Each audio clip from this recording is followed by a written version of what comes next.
come to the Leader of the Opposition, Kemi Badenoch. Thank you. It's the end of this session, and what a contrast with the beginning, Mr. Speaker. Back in July 2024, those benches were full of sycophantic questions from adoring new MPs. Yesterday, the Prime Minister was reduced to begging those same MPs to save his own skin. Mr. Speaker, he's broken his promise to grow the economy. The only thing that's grown is the welfare bill. The only thing that's grown is the welfare bill. So can the Prime Minister tell us,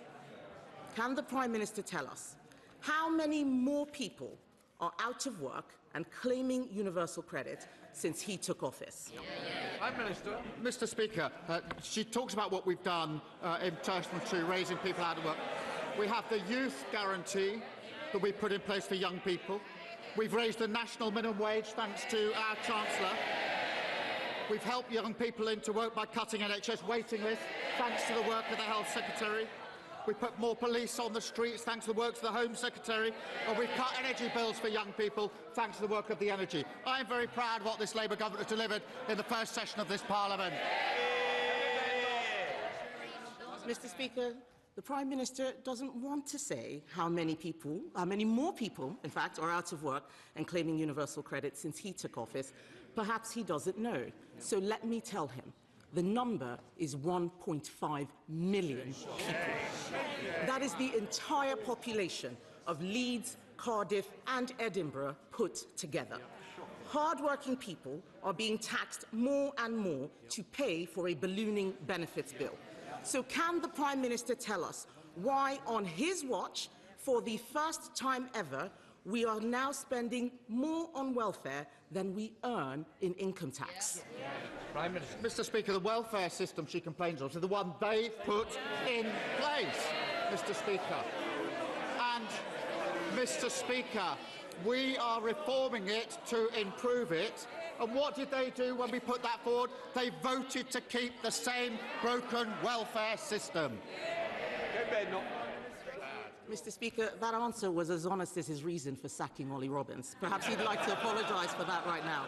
Let me tell him why we're spending more on welfare than we're earning in tax. It's because of him and his terrible policies. This is all under him.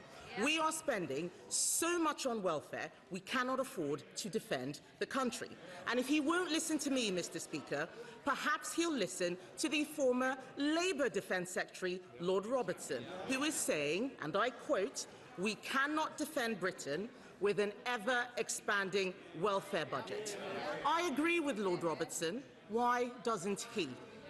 Mr. Speaker, this is the Labour government that increased defence spending, the highest sustained spend since the Cold War. What did they do, Mr. Speaker? When they came into power, defence spending was 2.5%, and when they left power, it was 2.3%. And even their own Secretary of State admitted they hollowed out our armed forces, so we'll take no lectures from them on defence. Mr. Speaker, talking about more defence spending is not the same as giving more money for defence. He has been in office for nearly 2 years, Mr. Speaker. What he does have, he's got a welfare plan until 2031, but he's not produced a defence investment plan. We have gone backwards on defence under him because we are borrowing to pay for welfare. Yesterday, we learned that the cost of government borrowing is now the highest in 2 decades. That's under him. Instead of getting a grip on the economy, the Chancellor is briefing out rent controls to curry favour with left-wing backbenchers. This is not a serious way to run the economy. It is time the Prime Minister gives her an easier job. So will he listen to businesses, listen to the country and reshuffle the Chancellor? Mr. Speaker, at the spring statement, the Chancellor was very proud to say inflation was down to 3% and falling, 6 interest rates in a cut. We've seen the growth figures for the early part of this year. And she says, well, the cost of borrowing's gone up. Yes, because there's a conflict in Iran. And what did she want to do? What did she want to do When I said we wouldn't be dragged into that war because I thought through the consequences, including the economic consequences, what did she do? She said we should jump in with both feet without regard to the consequences. She can't complain now about the implications. Mr. Speaker, I didn't hear him say he's not reshuffling the Chancellor.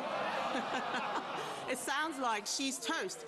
Meanwhile, the former Deputy Prime Minister is on manoeuvres. This government is like a bad episode of Game of Thrones. His own people have turned against him, and all the while, the Prime Minister is holed up in his castle, wetting himself about a visit from the King in the North.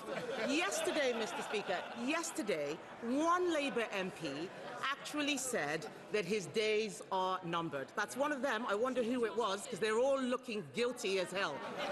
Isn't the real reason, Mr. Speaker, isn't the real reason, Mr. Speaker, Mr. Speaker, isn't the real reason the Prime Minister can't cut welfare that he squandered all his political capital saving his own skin? Mr. Speaker, she talks about political games. That's what she was doing yesterday.